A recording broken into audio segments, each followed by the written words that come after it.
사랑이 많으신 거룩하신 아버지 하나님, 우리 영혼을 사랑하시고 하나님의 자녀 삼아 주신 것 진심으로 감사를 드립니다. 영원한 천국으로 불러주실 그때까지 우리를 보존하여 주시고 우리를 통해 하나님의 영광을 더욱 나타내 주시기를 주님께 의지하고 기도합니다. 우리가 어디에 있든지 또 누구를 만나든지 주의 자녀답게 생각하고 생활할 수 있도록 온전히 주관하여 주시옵소서.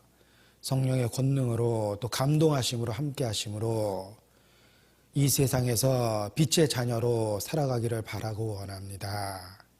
우리에게 주신 진실한 소원처럼 우리의 삶의 변화가 일어날 수 있도록 능력으로 역사하여 주시기를 주님께 부탁을 드립니다.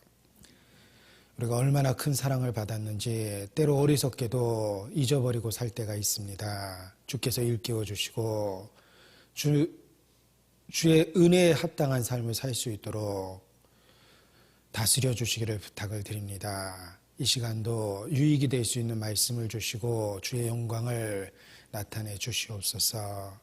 우리를 사랑하시는 고마우신 예수님 이름으로 기도합니다. 아멘. 오늘 하나님과 더불어 교제하는 그리스도인의 생활이라는 제목으로 같이 말씀을 배우겠습니다. 고린도전서 1장 8절로 9절 말씀을 찾겠습니다. 고린도전서 1장 8절로 9절입니다.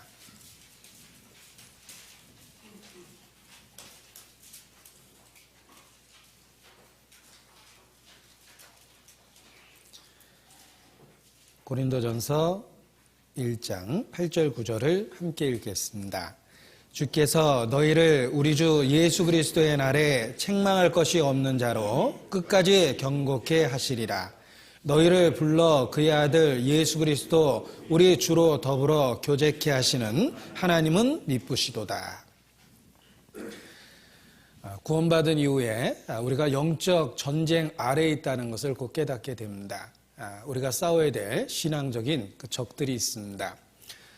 우리 안에 있는 본성, 그 죄성이 그러하고 또 우리를 둘러싸고 있는 세상이 또한 우리의 적입니다. 그리고 그 세상 배후에 있는 공중의 권세 잡은 자라고 말할 수 있는 그 악한 영, 사단이 또한 우리의 대적입니다.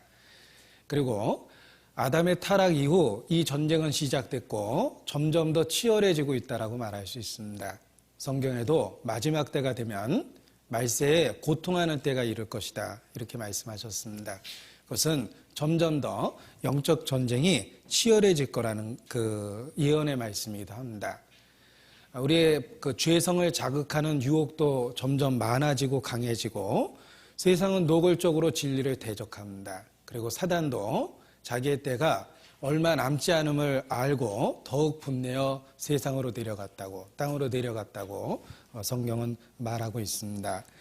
그래서 우리가 이 마지막 때에 신앙생활 한다라는 것이 치열한 영적 그 전투 속에서 하는 거다라는 것을 생활 속에서 더욱 깨달아 가게 됩니다.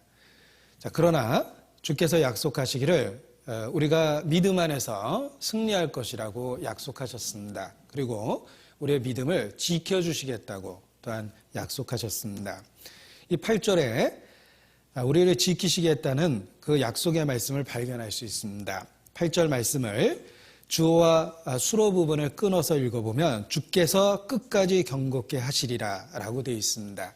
우리의 신앙이 보존되는 것이 우리 자신의 노력만으로는 불가능합니다. 주님의 권능으로 끝까지 경고케 하시겠다고, 주님 자신이 지켜주겠다고 약속이 되어 있습니다. 그래서 우리가 비록 세상에서 환난을 당할 것이다 라고 말씀하셨지만 담대하라, 내가 세상을 이기었노라 라고 말씀하셨습니다. 그것은 주의 승리에 우리를 참여케 해주시겠다는 약속입니다. 자, 그런데 이 말씀처럼 주께서 우리를 책망할 것이 없는 자로 끝까지 견고케 하시는 방법이 있습니다. 하나님이 우리를 견고케 하시는 방법이 바로 우리가 신앙생활의 4대 그 요소라고 일컬을 수 있는 기도와 말씀과 성도 간의 교제와 그리고 전도하는 우리의 존재의 목적을 이루면서 사는 삶, 전도하는 그런 삶이라고 말할 수 있습니다. 바로 하나님이 우리를 승리케 하시는 구체적 그 수단이 우리에게 주신 신앙의 그 네 가지 요소, 핵심적인 내용과 관련이 있습니다. 그 중에 특별히 교제와 관련해서 오늘 그 중요성을 함께 생각해 보고자 합니다. 여기 그의 아들 예수 그리스도 우리 주로 더불어 교제케 하는 하나님은 미쁘시도다 라고 말씀하십니다. 사도신경의 내용에도 성도가 서로 교통하는 것과 라는 표현이 있습니다. 영어로 fellowship인데 이 교제, 바로 교제의 중요성을 그 사도신경 속에서도 일깨우고 있습니다. 여기 교제라는 말은 우리에게 익숙한 헬라어 단어이기도 합니다. 바로 코이노니아라고 그 말하는 단어를 쓰고 있습니다. 교제라고 이렇게 번역을 했는데 고린도후서 13장 13절에 성령의 교통하심이라는 표현이 있는데 그 교통하심, 성령의 교통이라고 말할 때도 사실 같은 코이노니아라는 단어를 쓰고 있습니다. 이 코이노니아라는 말이 어떤 일에 깊이 관여하거나 동역한다라는 사전적 의미를 갖고 있습니다. 그래서 협력하다라는 뜻을 갖고 있는데 우리가 흔히 영어로는 그냥 fellowship 이렇게 번역하게 됩니다. 한마디로 성도가 함께하는 것이 그 신앙생활의 승리의 비결이다라고 말할 수 있습니다. 우리는 예수 그리스도 주로 더불어 또 성도들과 함께하는 그 교제 생활을 통해서 신앙을 견고히 지킬 수가 있습니다. 젊은 일꾼 디모데에게 준 말씀 속에도 강조되고 있는데 디모데 후서 찾겠습니다. 2장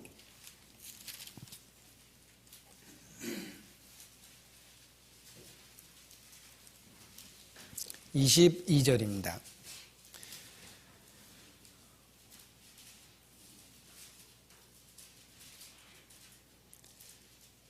같이 읽겠습니다. 또한 내가 청년의 정욕을 피하고 주를 깨끗한 마음으로 부르는 자들과 함께 의와 믿음과 사랑과 화평을 쫓으라. 여기 의와 믿음과 사랑과 화평을 쫓는 그 생활이 구체적으로 청년의 정욕을 피하는 것, 그리고 두 번째로 주를 깨끗한 마음으로 부르는 자들과 함께 이렇게 말할 수 있습니다. 따라서 정욕은 피하는 거다. 죄를 지을 수 있는 상황을 피하고 성도들이 함께 있을 때 죄를 이길 수 있다. 이렇게 교훈을 얻을 수 있습니다. 우리는 곧 경험적으로 알게 됩니다. 우리가 언제 가장 깨끗해지고 주님과 친밀한 교제를 나누는가 라고 생각해 보면 혼자 있을 때보다는 성도와 함께 있을 때가 사실 가장 깨끗해지고 주님과 친밀함을 나누게 되고 성령의 감동하심에 민감하게 됩니다. 우리는 경험적으로 성도들과 함께 있을 때 우리 자신을 깨끗게 할 수 있다는 것을 알고 있습니다. 그래서 마지막 때가 되면 될수록 오직 권하여 그날이 가까움을 볼수록 더욱 모이기를 힘쓰라라고 성경은 권면하고 있습니다. 자, 우리가 만일 모일 때마다 100만 원씩 준다고 가정을 해보죠. 그래서 한 번 모일 때마다 사무실에 가서 100만 원을 현찰로 받아간다고 가정한다면 많은 사람들이 모일 겁니다. 그런데 그 100만 원이란 가치보다 우리가 모일 때 얻는 유익은 훨씬 더 크다라고 그렇게 말할 수 있습니다. 우리가 영적으로 얻는 유익이 만약 세상적인 그 가치로 환산한다면 모일 때마다 100만 원 이상의 가치를 사실은 틀림없이 얻게 되는 겁니다. 따라서 그러한 유익이 있기 때문에 우리는 더욱더 모이기를 힘써야 된다. 우리 자신을 깨끗게 할 수 있고 또 영적 유익을 얻을 수 있는 방법이기 때문에 모이기를 힘써야 된다. 이렇게 말할 수 있습니다. 이 교제 생활이 주는 그 유익에 대해서 몇 가지를 생각해 보도록 하겠습니다. 첫 번째, 우리가 모이기를 힘쓰면은 계속적인 범죄 상태로부터 또는 무기력한 상태로부터 벗어날 수 있습니다.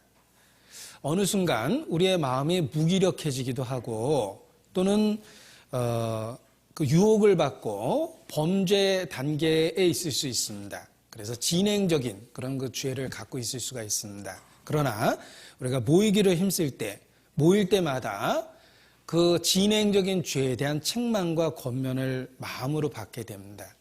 그래서 진행적인 죄를 끊을 수 있는 그 결단력을 갖게 됩니다.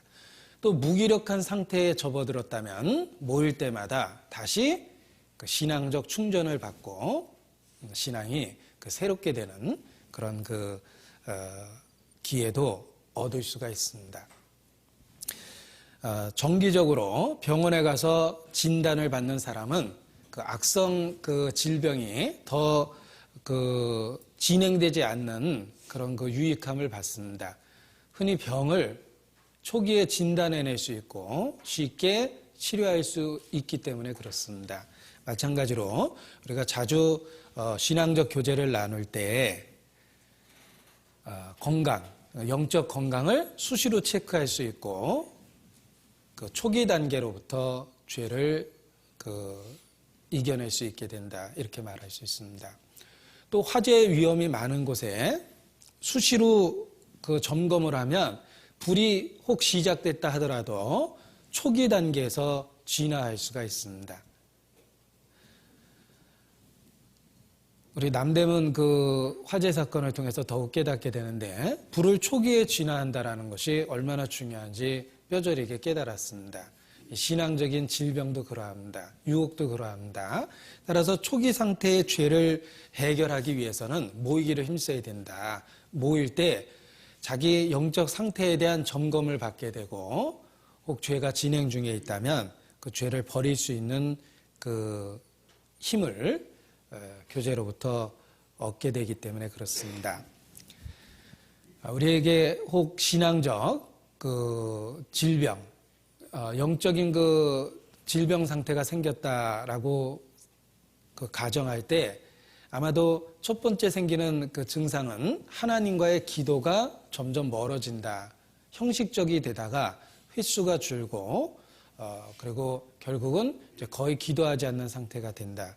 이렇게 이제 기도 생활이 멀어지고 또 아픈 사람의 특징이 입맛을 잃어버리죠. 따라서 성경을 읽는 그런 그 입맛을 잃어버립니다.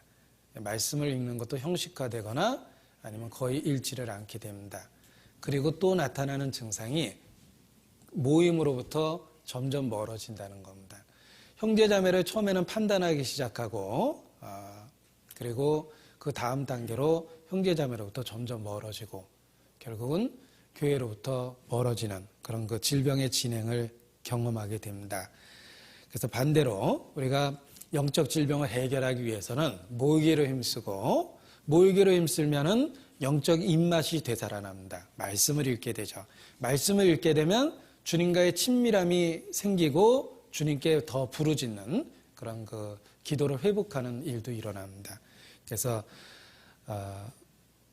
영적 병이 들고 있는 증상도 교제로부터 멀어지는 것을 보고 병이 많이 들었다라고 스스로 자가 진단할 수 있습니다.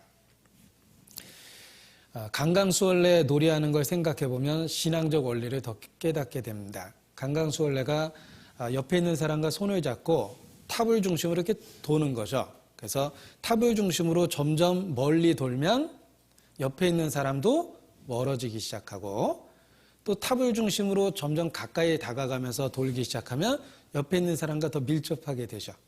자전거 살이 중심으로 들어갈수록 살과 살이 가까워지듯이 강강수월래도 그렇습니다. 마찬가지로 우리 개인이 주님과 점점 가까이 가면 갈수록 형제자매들이 아주 밀접하게 느껴집니다. 반대로 주님으로부터 멀어지면 멀어질수록 형제자매에 대한 판단, 그 비평을 쉽게 하게 된다라고 말할 수 있습니다. 그래서 아무튼 우리가 모이기를 힘쓸 때 계속적 범죄 상태로부터 또는 무기력 상태로부터 벗어날 수 있는 유익을 얻게 된다.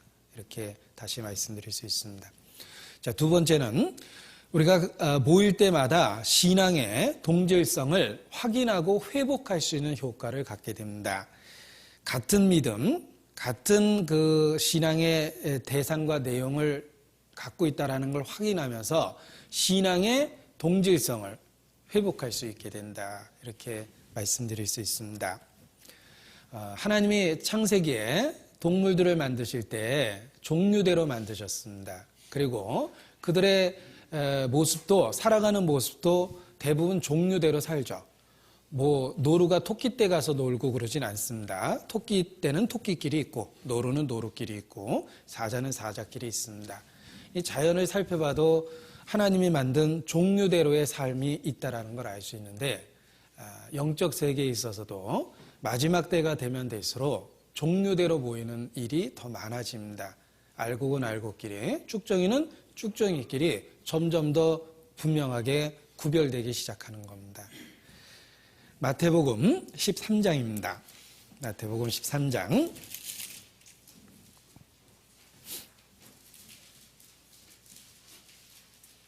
30절.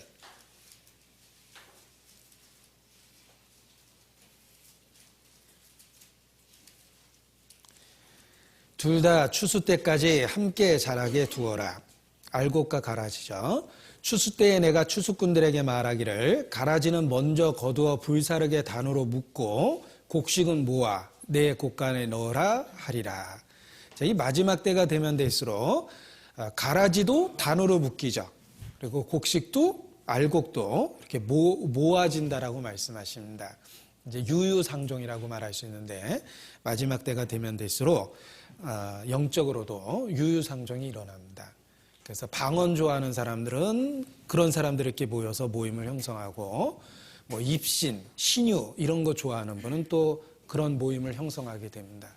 그리고 말씀 중심의 복음적인 교회는 또 그런 사람들끼리 모여서 모임을 형성하게 되어 있습니다. 그래서 우리가 모일 때 신앙의 동질성을 서로 일깨워주고 점검, 회복할 수 있게 된다. 그래서 더욱 모이기를 힘써야 된다. 이렇게 교훈을 나눌 수 있습니다. 자, 저는 도시 출신이기 때문에 양과 염소를 사실 잘 구별을 못합니다. 예전에는 그 참새와 병아리를 잘 구별 못해서 포장마차에서 쉽게 속기도 했습니다. 참새라고 팔았는데 병아리 까서 팔거든요. 그런데 양과 염소도 사실 저는 잘 구별을 못합니다. 그런데 어느 날 누구에게 양과 염소를 쉽게 구별하는 방법을 배웠습니다. 이렇게 막 섞어 놓으면 조금만 관찰해 보면 양과 염소를 구별할 수 있답니다. 예를 들면 양은 지독한 근시이기 때문에 주로 시선이 바닥으로 떨어져 있거나 그 앞에 있는 양의 궁둥이를 본답니다. 그래서 앞에 있는 양이 움직이면 자기도 불안하니까 이제 같이 쫓아다닌답니다. 그래서 양은 근시고 이렇게 무리지기를 좋아하기 때문에 양은 이렇게 모여 있답니다, 주로. 그런데 그 무리로부터 떨어져서 이렇게 바깥에서 빌빌 돌아다니는 게 대부분 염소랍니다. 그리고 양은 근시기 때문에 이렇게 주로 고개를 떨구고 있는데 염소는 이렇게 고개를 들고 두리번거리기를 좋아한답니다. 본성적인 그 호기심 때문에. 그래서 양과 염소를 섞어 놓으면 고개 바짝 들고 두리번거리는 것, 그게 염소고, 그 다음에 무리로부터 떨어져서 바깥에서 이렇게 빌빌 돌아다니는 것, 그게 이제 염소다. 이렇게 이야기하는 내용을 들은 적이 있습니다. 영적으로도 그러하다는 생각을 했습니다. 영적으로 양은 주님을 의지하기 때문에 또 다른 같은 믿음을 갖고 있는 성도를 의지하고 그리고 서로 이렇게 모이기를 힘쓰게 됩니다. 그런데 무리로부터 떨어져서 바깥에서 하나가 되지 못하고 이렇게 헤맨다라든지, 또는 양은 배우려는 겸손이 있습니다. 고개를 낮추고 있는데 이제 고개를 빳빳이 들고 그 무리 중에 유별나게 교만함이 드러나기도 합니다. 그래서 염소를 구별할 수 있게 된다라고 말하는데, 우리가 양이라는 걸 확인하는 방법이 과연 내가 누구와 가까운가, 누구에게 친밀감을 느끼고 누구와 시간을 보내는가라는 걸 생각할 때 내 자신이 양이 되는지 염소가 되는지 영적으로 분별할 수 있게 된다라고 말할 수 있습니다. 잠언 27장 17절입니다. 잠언 27장 17절 같이 읽죠. 철이 철을 날카롭게 하는 것과 같이 사람이 그 친구의 얼굴을 빛나게 하느니라. 철이 철을 날카롭게 합니다. 성도는 서로의 신앙을 통해서 서로를 더 성숙시킬 수 있다라고 말할 수 있습니다. 도둑놈도 서로 모아놓으면 기술이 더 발달되죠. 그래서 나름대로 이제 그 범죄에 대한 전문가가 점점 됩니다. 도둑놈끼리 모였기 때문에 서로 기술을 나누고 어떻게 체포됐어? 그러면서 시행착오를 줄여나갈 수가 있죠. 그런데 이제 그 악한 무리도 하물며 그러한데 이제 성도들도 마찬가지라는 겁니다. 우리가 같은 믿음을 갖고 있기 때문에 철이 철을 날카롭게 하는 것처럼 성도는 같은 믿음의 대상과 내용을 갖고 있기 때문에 서로에게 그 성장에 도움을 줄 수밖에 없다 이렇게 말할 수 있습니다. 따라서 우리가 모이기를 힘쓸 때 서로를 더 성숙하고 성장시켜준다 라고 말씀드릴 수 있습니다. 로마서 1장 12절 로마서 1장 12절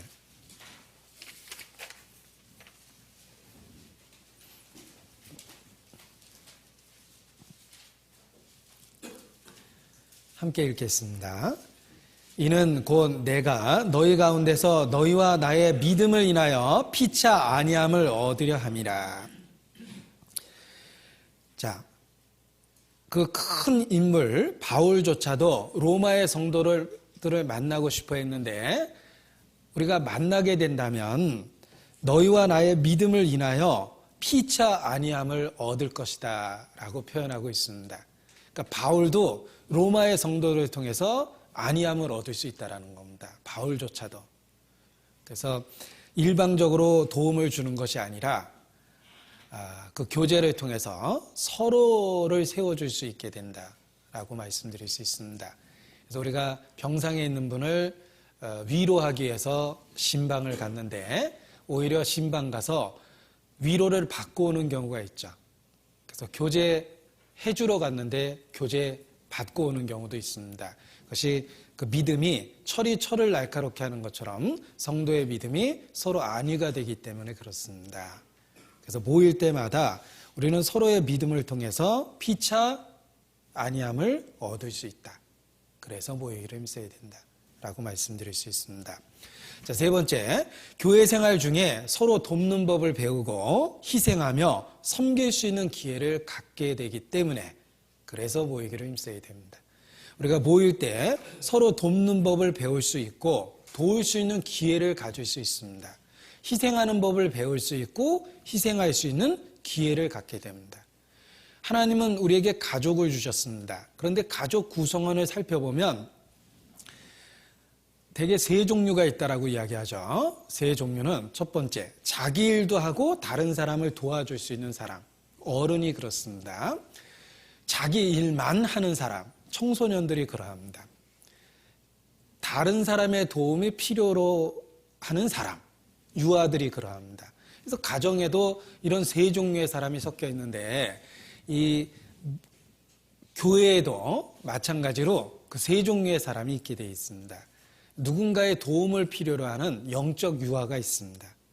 도움이 없으면 모임에 나오지도 못하고 신앙생활을 유지 못하는 분이 있습니다. 또 어떤 사람은 자기 신앙은 챙기지만 다른 사람까지 살펴볼 정도로 성숙되지 않은 사람도 있습니다. 자기 앞가림하는 정도죠.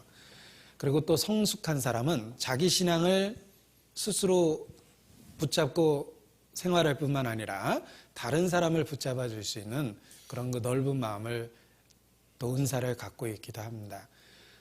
가정에도 세 종류가 섞여 있듯이 교회에도 세 종류가 있습니다.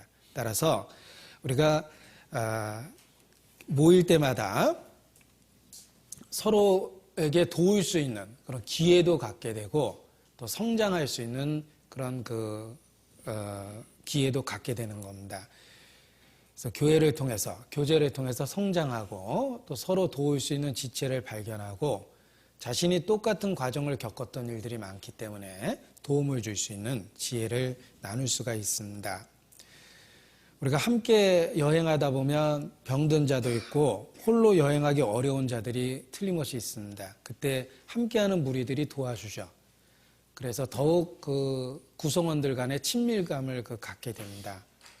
마찬가지로 우리가 함께 천성을 향해서 걸어가고 있는데 같이 걸어가는 동행자, 그 성도들이 내가 연약할 때 도움이 되고 또 그들이 연약할 때 내가 도움이 될 수 있는 그런 기회를 서로 끊임없이 제공하게 됩니다. 그러면서 격려하며 천성회까지 이룰 수 있게 됩니다. 우리가 자연을 통해서 또 지혜를 얻을 수 있는데 그것이 바로 철새 이동입니다. 철새는 굉장히 먼 거리를 이동하게 되는데 단독으로 출발했을 때 성공할 수 있는 철새는 거의 없답니다. 그래서 단독 비행을 하는 것이 아니라 무리를 지습니다.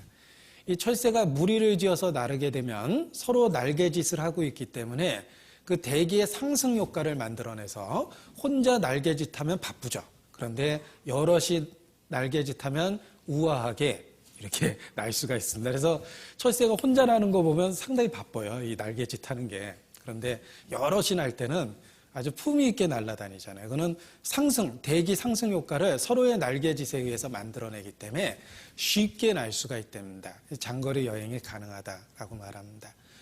게다가 철새는 협력 체제를 갖고 있다는 거죠. 거의 대부분 이렇게 나름대로의 질서, 줄을 서서 날아다닙니다.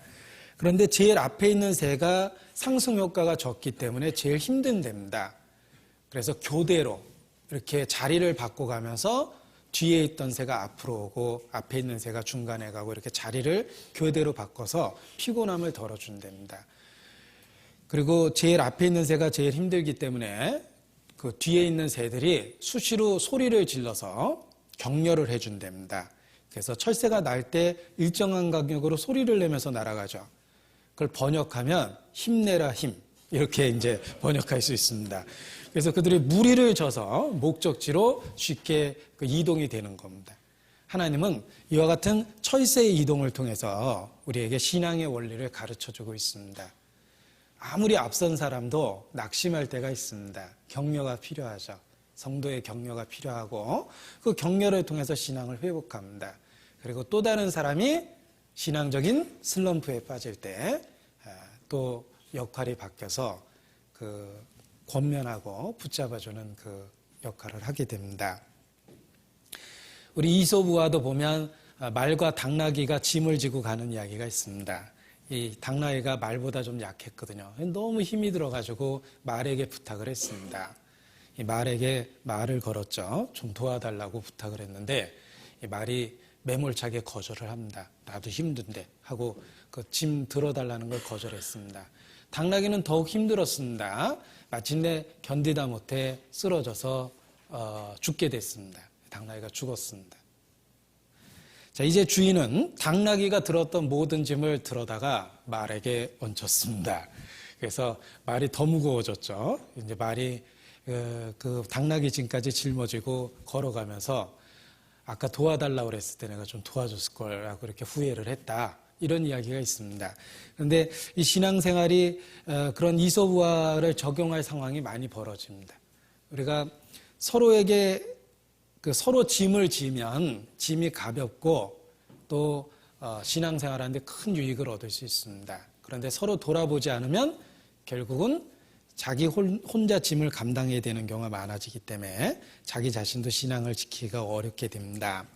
갈라디아서 6장입니다. 갈라디아서 6장.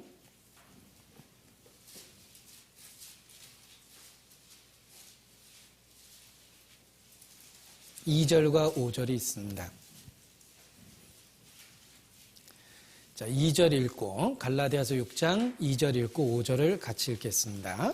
너희가 짐을 서로 지라. 그리하여 그리스도의 법을 성취하라. 각각 자기의 짐을 질 것임이니라. 자, 여기 두 가지 짐이 있죠. 자기가 짊어져야 될 짐이 있고 서로 나눠질 수 있는 짐이 있다라는 겁니다. 신앙생활에서 그러합니다.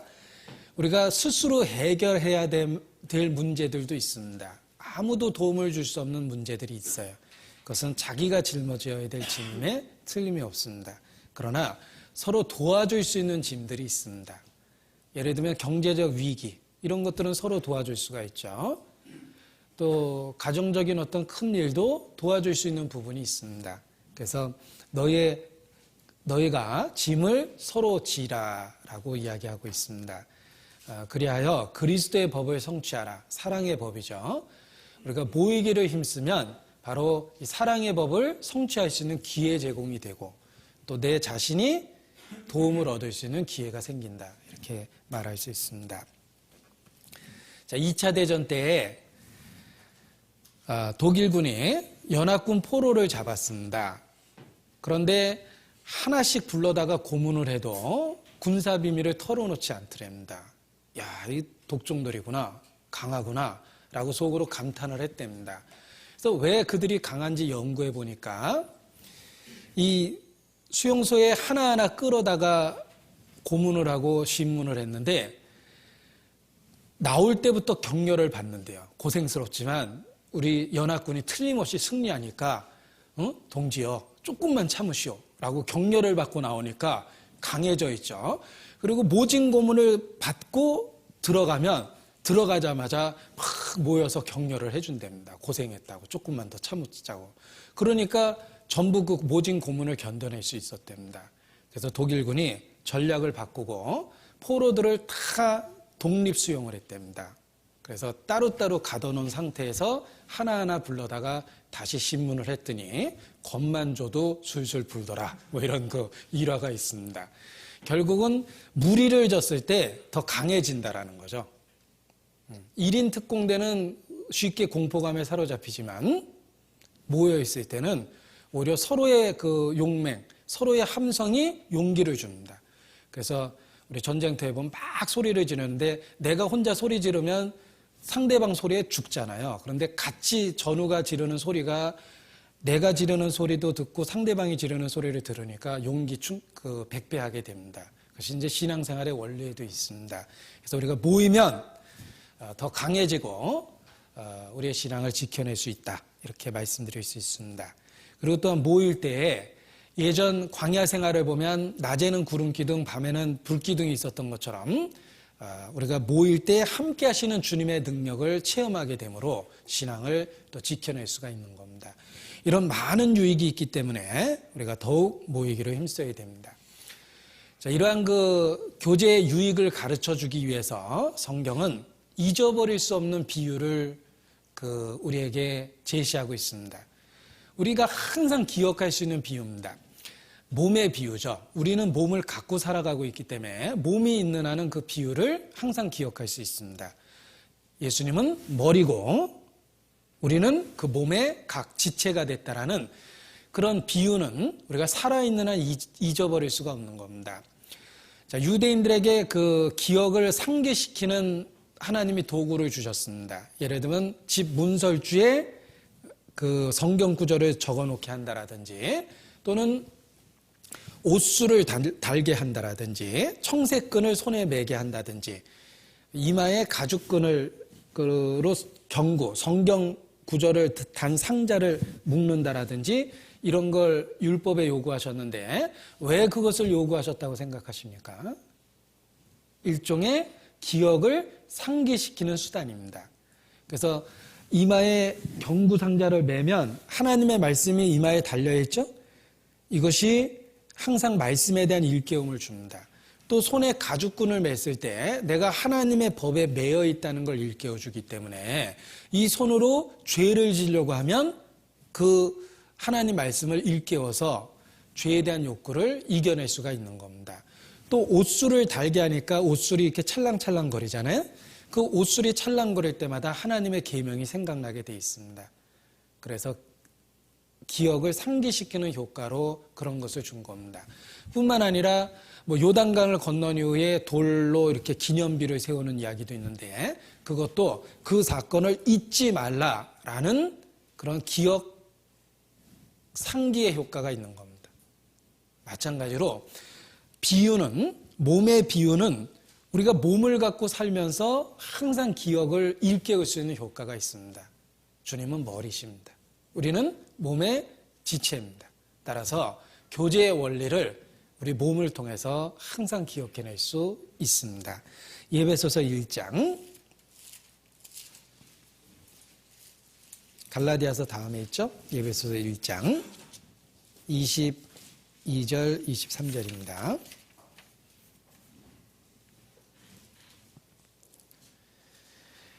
또 만물을 그 발 아래 복종하게 하시고 그를 만물 위의 교회의 머리로 주셨느니라. 교회는 그의 몸이니 만물 안에서 만물을 충만케 하시는 자의 충만이니라. 예수께서 교회의 머리가 되셨고 교회는 그의 몸이 되었다. 이렇게 내용을 요약할 수가 있습니다. 고린도전서 12장 27절입니다.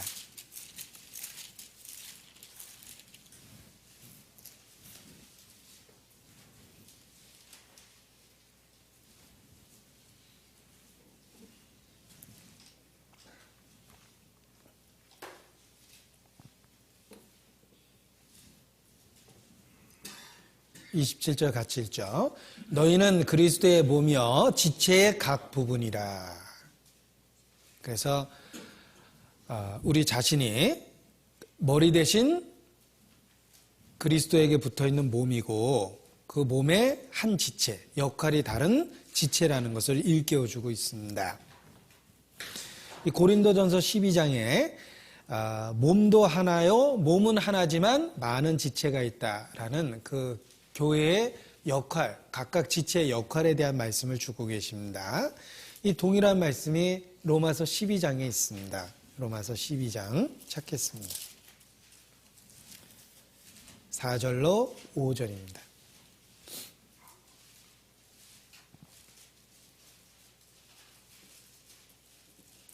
로마서 12장 4절 5절 같이 읽겠습니다.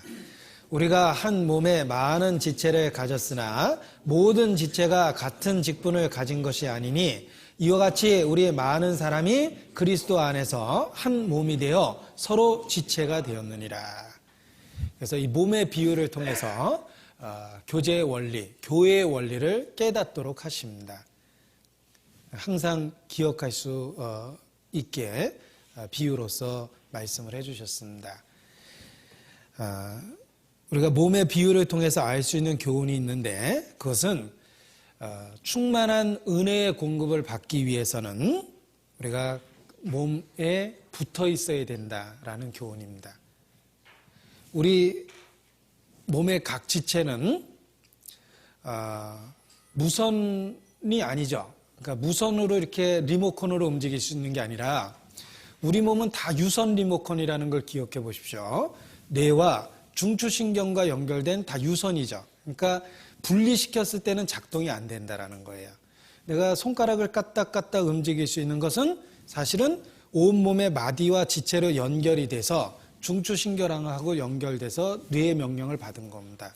그러니까 다 이게 유선이라는 거예요. 무선 리모컨이 아닙니다. 따라서 지체로부터 분리되어 있을 때는 전혀 동작할 수 없다라는 거예요. 우리가 몸의 비유를 통해서 알 수 있는 첫 번째 교훈은 바로 우리는 각 지체이기 때문에 몸에 붙어 있어야 된다.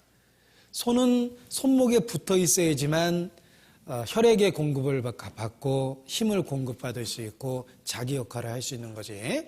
손을 분리시켰을 때는 아주 흉하게 되고 전혀 쓸데가 없고 점점 부패하게 돼 있습니다.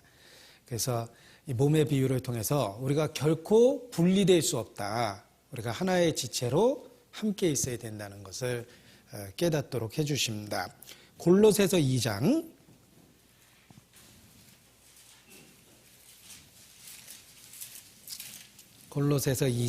19절입니다.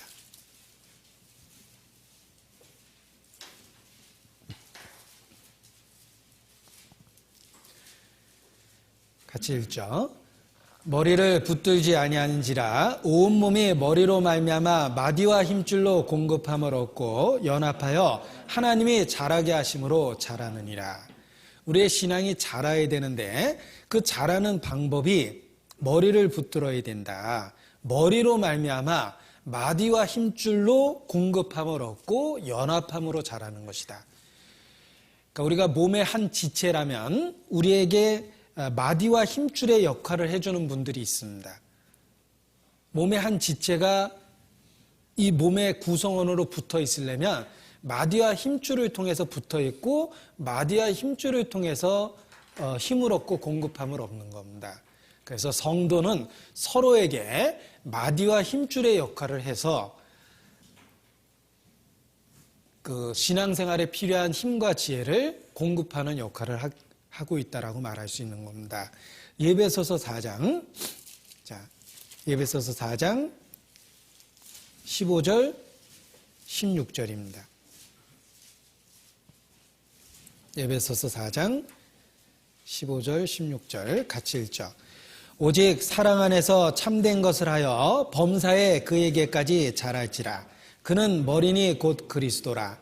그에게서 온몸이 각 마디를 통하여 도움을 입음으로 연락하고 상합하여 각 지체의 분량대로 역사하여 그 몸을 자라게 하며 사랑 안에서 스스로 세우느니라. 자, 이게 우리의 신앙이 자라야 되는데 또 자기의 역할을 해야 되는데 그 방법이 바로 각 마디를 통하여 도움을 입음으로 연락하고 상합하는 것이다. 이렇게 말할 수 있습니다. 자, 우리가 복음을 깨닫듯이 이 몸의 비유를 통해서 주신 그 원리를 깨달아야 됩니다. 바로 연락하고 상합하고 서로 도움이 된다는 것입니다. 그래서 함께 있을 때 우리는 서로에게 마디와 지체가 되며 하나님 우리 각인을 통해서 서로 도움을 입도록 하고 연락하고 상합하게 해줍니다.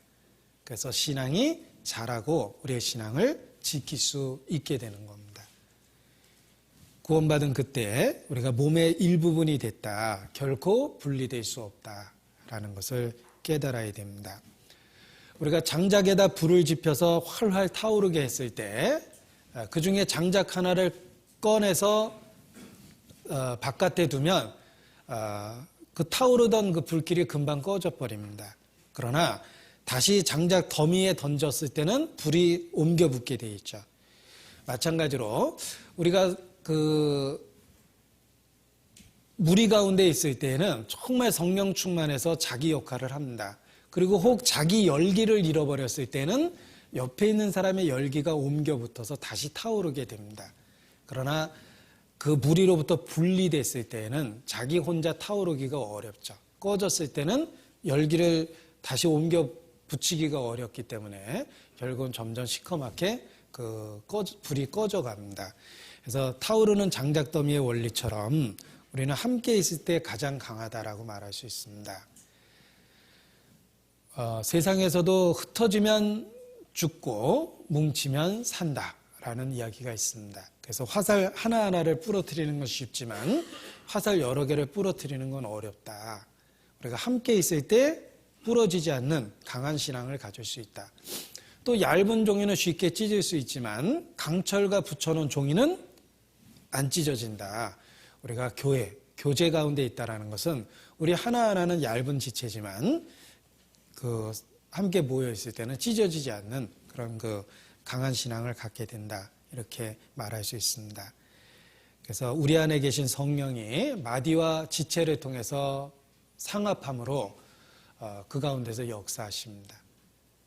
성령이 우리 가운데 두루 행하시고 각각 신앙이 성장하고 또 자기 역할을 할 수 있도록 도와주기 때문에 우리가 더욱 모이기를 힘써야 된다라고 말할 수 있습니다. 자, 육신의 질병 중에 흔히 이제 푹 맞는다라는 그 질병이 있습니다. 그래서 성경에도 한 손 마른 자 이런 그 질병에 대한 표현이 있는데 손이 붙어는 있지만 자기 역할을 전혀 못하고 있는 겁니다. 풍을 맞으면 그렇게 되겠죠. 그래서 풍을 맞으면 한쪽을 전혀 쓰지 못하게 되는데 영적으로 푹 맞는 사람이 있습니다. 그러니까 몸은 교회에 나오지만 전혀 자기 역할도 하지 못하고 머리의 명령을 듣지 않는 상태입니다. 이것이 이제 육신적으로도 질병이고 영적으로도 질병이다. 이렇게 말할 수 있습니다. 우리가 주님께 자기 자신이 정상적인 지체가 되도록 부르짖고 도움을 구하는 것이 필요합니다. 주님은 기꺼이 우리가 주님의 일부인 그 몸의 일부이기 때문에 우리가 주님을 의지하고 부르짖을 때 주님은 기꺼이 자기 역할을 할 수 있도록 만들어 주십니다. 자, 우리가 교제 안에 있을 때 자기의 영적 신분에 대한 깨달음을 갖고 자기의 가치가 얼마나 존귀한지를 더욱 알게 됩니다. 왜냐하면 이 몸은 머리가 어떤 머리의 몸이냐에 따라서 대우받는 게 다릅니다.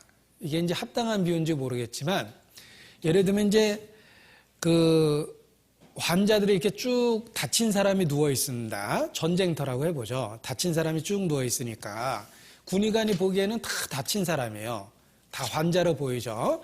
그런데 그 중에 지나가다가 한 사람 얼굴을 딱 봤는데 예를 들면 참모총장이에요. 그러면 똑같은 다친 몸인데 참모총장 머리를 달고 있는 몸은 특별한 대우를 틀림없이 받을 겁니다. 왜냐하면 중요한 역할이잖아요.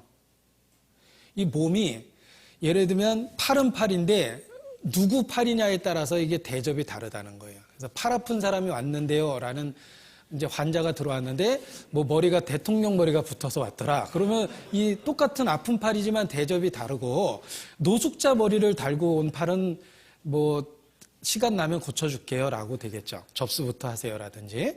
그런데 이게 좀 우스운 비유지만 우리가 주님 머리를 달고 다니잖아요. 예수님은 교회 머리거든요. 따라서 우리가 그 몸의 지체가 됐다는 건 가치가 전혀 다른 겁니다.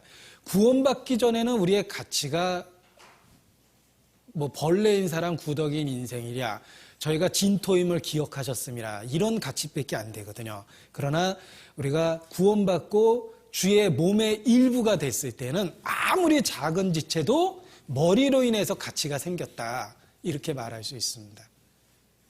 그래서 이 몸의 비유가 우리가 작아 보이는 지체일지라도 존귀하다라는 걸 끊임없이 깨닫게 만들어줍니다. 사도행전 9장, 바울이 교회를 핍박했을 때 다메섹 도상에서 예수께서 하신 말씀입니다. 사도행전 9장 4절입니다.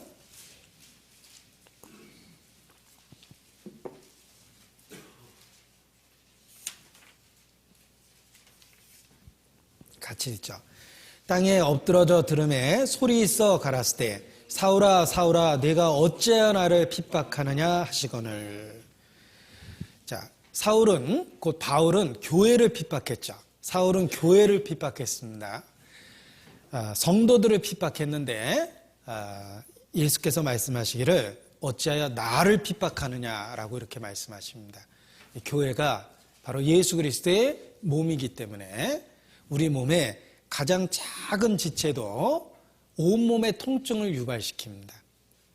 우리 손끝에 작은 그 가시 하나 박혀도 온몸이 고통을 받죠. 그것은 우리의 위치가 얼마나 하나님 앞에 중요하게 되었고 하나님이 우리를 관심 있게 보고 있다는 걸 더욱 일깨워 주는 겁니다. 그래서 몸의 비유를 통해서 나는 여호와 보시기에 존귀한 자라라는 그 우리의 가치를 더욱 깨닫게 됩니다. 그리고 우리가 이 몸의 비유를 통해서 우리 자신이 머리의 명령에 절대 순종해야 된다라는, 그런 순종해야 된다는 그 당위성도 더욱 알게 됩니다. 우리의 몸은 머리의 명령을 듣도록 설계되어 있습니다. 따라서 우리가 그 몸의 지체로서 주님의 절대적인 명령에 복종해야 된다라는 것을 또 알 수가 있습니다. 자, 주님은 우리를 교회라는 교제 가운데로 불러들이셨습니다. 그런데 그 옛날 제단을 자연석으로 쌓고 다듬은 돌을 쓰지 못하도록 하신 것처럼 우리의 모양은 제각각입니다. 따라서 우리의 다양한 모양이 때로 서로에게 도움도 되지만 상처를 주기도 합니다. 그러나 우리 가운데 역사하시는 성령으로 말미암아 끊임없이 주님은 우리를 연단하고 훈련하고 성장 성숙시킵니다. 그래서 결국은 점점 그리스도의 충만한 분량으로 인격적 변화를 만들어 나가십니다. 이러한 교제를 통해서 성장과 성숙되는 것을 좋은 그 자연의 비유로 설명을 하는데, 예전에 한번 들었는데 그게 이제 항상 마음에 기억되고 있습니다. 그리고 정말 신앙생활을 하면 할수록 아주 좋은 비유다라는 걸 더 깨닫게 됩니다. 자, 여기 단단한 바위가 있습니다. 이 단단한 바위를, 이거 뭐라 그러나요? 정이라 그러나요? 네. 그 정을 가지고 바위의 일부분을 깼습니다. 그래서 바위들이 이렇게 부서져 나왔어요. 자, 우리는 예수 그리스도라는 정을 맡고 세상이라는 단단한 바위로부터 절대 안 떨어질 것 같은 세상에 꽉 붙어서 살았거든요. 그 일부가 돼서. 그런데 예수 그리스도라는 정을 맡고 세상으로부터 이렇게 떨어져 나간 겁니다. 그런데 떨어져 나온 우리의 모습은 아주 날카롭기 때문에 서로 부딪혔을 때는 굉장한 상처가 됩니다. 그런데 우리는 그냥 부딪히면, 바깥에서 돌을 계속 부딪히면 더 날카롭게 깨져나가죠. 그런데 우리는 그 시냇물 속에 떨어진 그 돌처럼 성령이라는 물 속에 떨어진 겁니다. 우리 가운데 성령이 역사하시거든요. 따라서 이 시냇물을 타고 돌이 서로 부딪히면서 계속 깨져나가죠. 그러면서 시냇물을 타고 흘러나오다 보면 바닷가에 이르렀을 때는 동글동글한 그 다듬어진 매끈매끈한 자갈이 됩니다. 그동안 모난 부분을 서로 부딪히면서 씻겨나갔기 때문에 그렇습니다. 중요한 건 물속에서 부딪혔다라는 거예요. 물속에서 부딪혔기 때문에 동글동글 끊임없이 다듬어질 수 있었고, 바깥에서 부딪히면 더 날카롭게 뾰족하게 깨져나가게 됩니다. 그런데 물속에서 부딪혔기 때문에 바닷가에 이르렀을 때는 동글동글한 돌이 된다. 자, 이것이 교제의 원리다라고 배웠는데 듣고 항상 기억하고 있습니다. 정말 절대 떨어지지 않을 것 같은 세상에서 우리가 이렇게 분리됐어요. 기적과 같죠. 나는 세상이 좋았고 세상이 전부인 줄 알았거든요.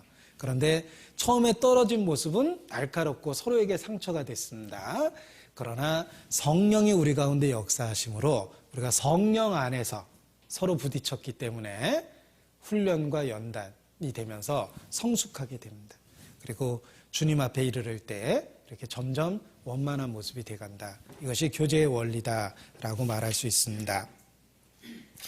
우리가 이 몸으로서 교회와 교제 생활의 그 비유를 삼았을 때 각각의 역할이 다르다라는 것을 기억해야 됩니다.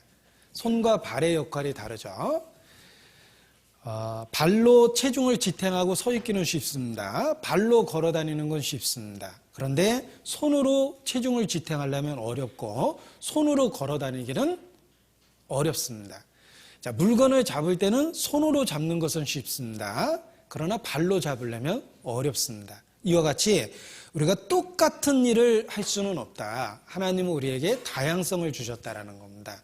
따라서 자기가 할 수 있는 일을 하면서 주님은 그 모든 것을 합해서 몸의 일을 하고 있다. 이렇게 말할 수 있습니다. 우리가 머리의 명령에 복종한다. 주님께 복종한다라는 건 똑같은데 역할은 각각 다르다. 그래서 자기 믿음의 분량대로 자기가 할 수 있는 일을 교회에서 하면서 주님은 우리를 통해서 자신의 뜻을 이루어 나가신다. 이렇게 말할 수 있습니다. 그래서 이 몸의 비유를 통해서 각각의 역할이 다르며 자기가 할 수 있는 일을 충성되이 할 때 주님은 그 전체를 통해서 놀라운 역사를 이루신다라고 말씀드릴 수 있습니다. 그래서 수양회를 통해서 우리가 더욱 그것을 깨닫게 됩니다. 우리가 수양회에서 봉사를 해보면 할 수 있는 일은 부분적이죠. 그러나 자기가 할 수 있는 일을 할 때 주님은 그 전체를 통해서 그 복음의 역사를 이루십니다. 우리는 그리스도의 몸의 한 지체로서 자기가 할 수 있는 일에 충성되고 자기 역할을 하는 것이 필요하다라고 말할 수 있습니다. 자, 주님이 우리를 통해 역사할 수 있도록 우리가 해야 될 일이 있습니다. 에베소서 4장 3절입니다.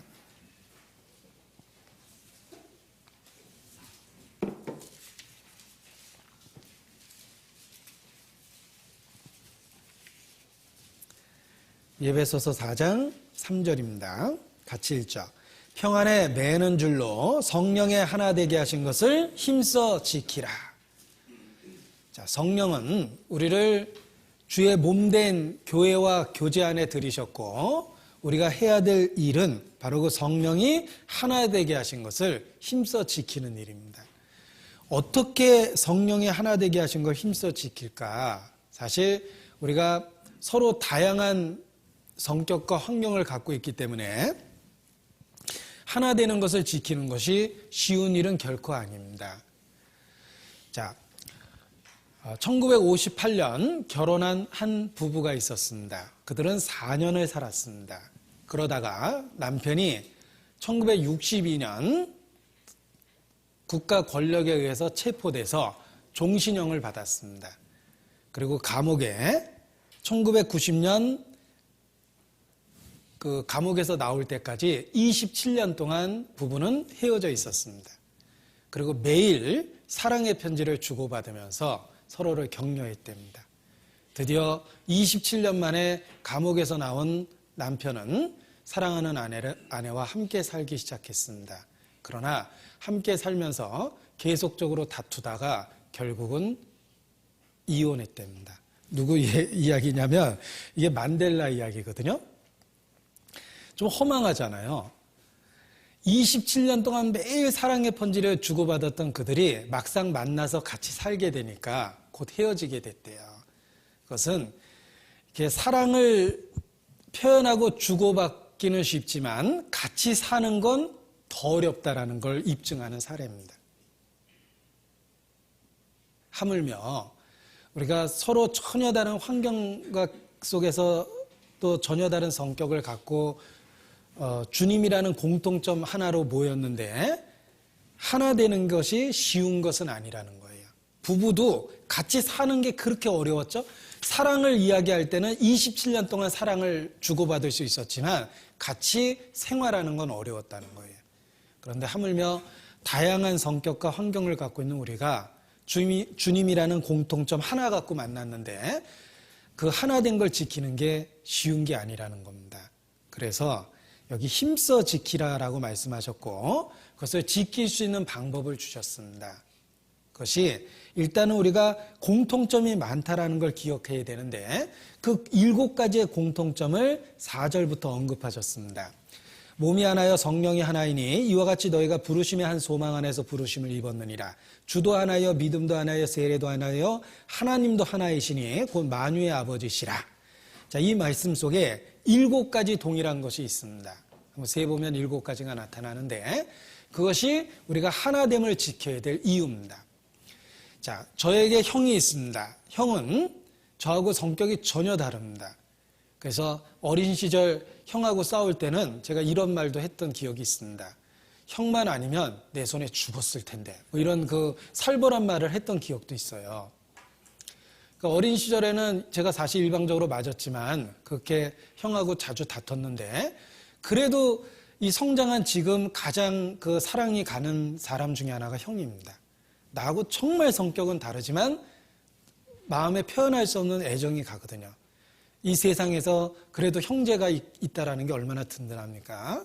그런데 그 성격이 다르면서도 지금까지 정을 갖고 있는 이유는 사실 제 형의 부모하고 제 부모님하고 같은 사람이라는 이유 하나로 끊을 수 없는 정을 갖게 된 겁니다. 마찬가지로 우리가 성도 간에 하나가 된다라고 이야기했을 때 육신의 형제도 부모가 같다는 이유 하나만으로도 다양한 성격에도 불구하고 형제로서 연합하는데 우리가 몸과 성령과 소망과 주와 믿음과 세례와 하나님이 하나인데 7가지 하나가 됐는데 더욱더 하나가 될 수 있다. 이렇게 말할 수 있는 겁니다. 우리는 하나가 될 충분한 이유가 있다. 따라서 하나됨을 힘써 지켜야 됩니다. 그리고 이 하나됨을 지킬 수 있는 방법이 2절에 또 나와 있습니다. 겸손과 온유입니다. 자, 겸손이라는 것이 무엇일까?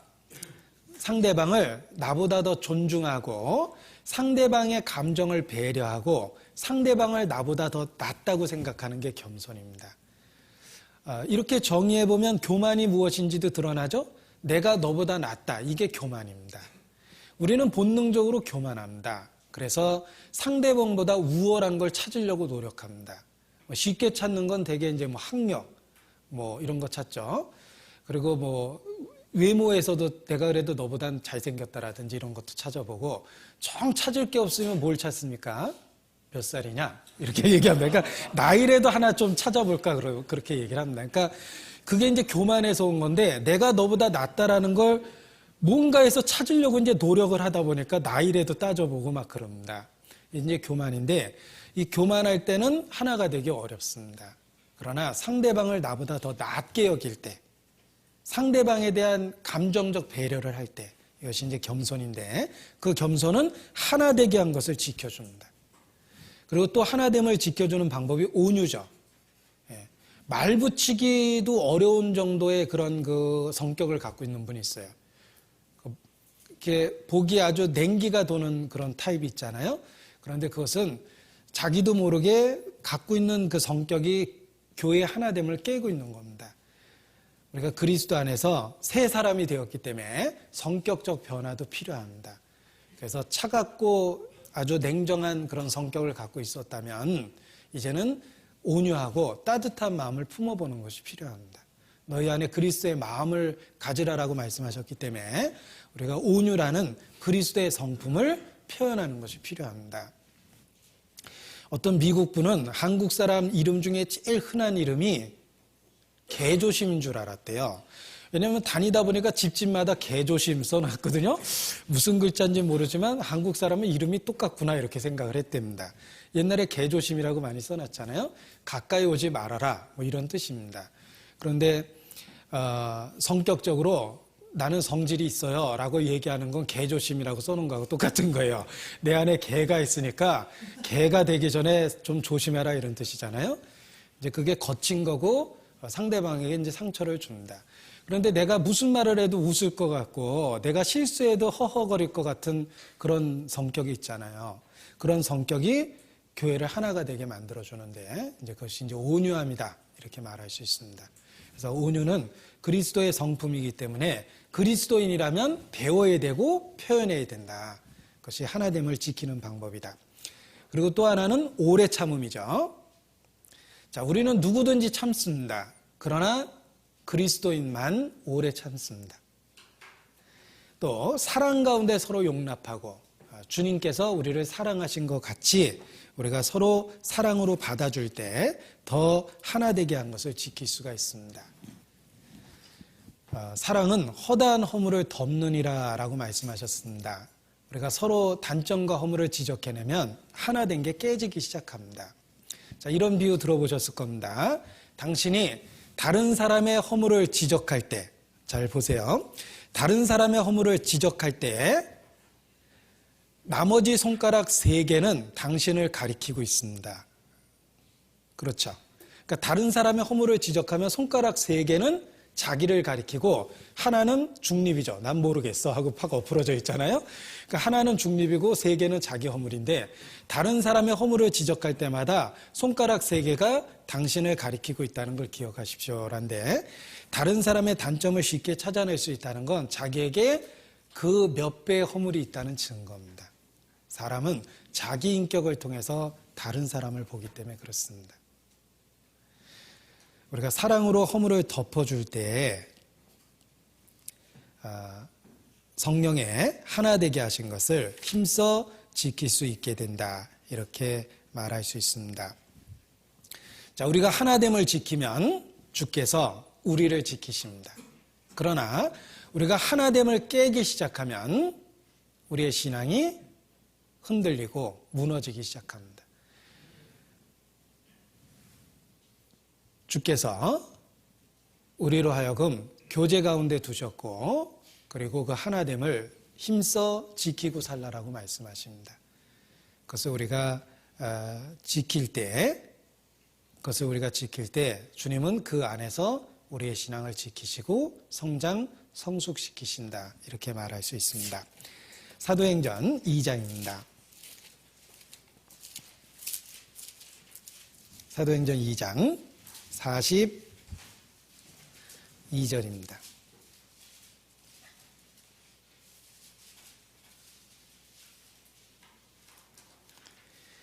같이 읽죠. 저희가 사도의 가르침을 받아 서로 교제하며 떡을 떼며 기도하기를 전혀 힘쓰니라. 46절 날마다 마음을 같이하여 성전에 모이기를 힘쓰고 집에서 떡을 떼며 기쁨과 순전한 마음으로 음식을 먹고 하나님을 찬미하며 또 온 백성에게 칭송을 받으니 주께서 구원 만든 사람을 날마다 더하게 하시니라. 자, 우리가 서로 교제하고 모이기를 힘쓸 때 초대교회의 모습이 그러했습니다. 우리가 그렇게 살아갈 때 주께서 구원받는 사람을 날마다 더하게 하십니다. 그래서 주님 오시는 그날까지 우리가 서로 교제하고 모이기를 더욱 힘써야 되겠습니다. 그러면 주님께서 초대교회에 역사하신 것처럼 우리를 통해서 날마다 구원 얻는 사람을 더 하실 겁니다. 또 예수께서 내 안에 거하라.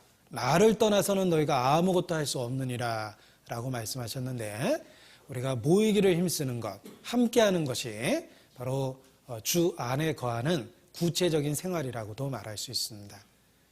주님 오시는 그날까지 성령의 하나 되게 하신 것을 힘써 지키며 살아야 되겠습니다. 기도하시겠습니다. 살아계시는 거룩하신 아버지 하나님, 우리를 구원해 주시고 주의 몸된 교회에 지체로서 생활할 수 있도록 이끌어 주신 것 감사를 드립니다. 온유와 겸손으로 또 오래 참음과 사랑하는 마음으로 서로를 섬기고 또 자기의 역할을 다 할 수 있도록 항상 우리의 마음을 일깨워 주시기를 주님 앞에 부탁을 드립니다.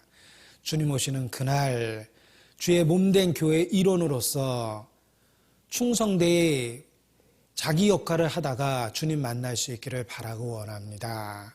그날의 영광과 기쁨을 위해 우리의 삶을 날마다 다스려 주시고 주관하여 주시기를 주님께 간구합니다. 우리를 사랑하시고 구원해 주신 예수님의 이름으로 기도합니다. 아멘.